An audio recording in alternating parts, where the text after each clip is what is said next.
Hello guys, in this video I'm going to show you how to check flight status in the British Airways application.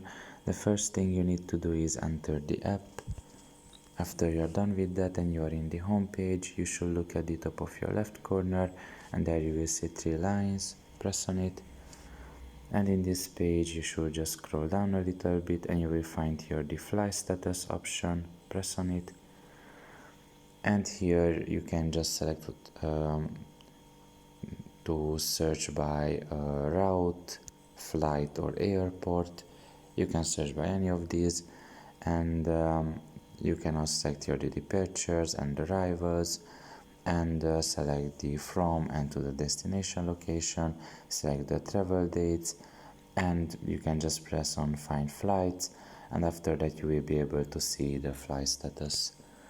So pretty much this is all about it. I hope this video was helpful to you. Thank you for listening and see you next time.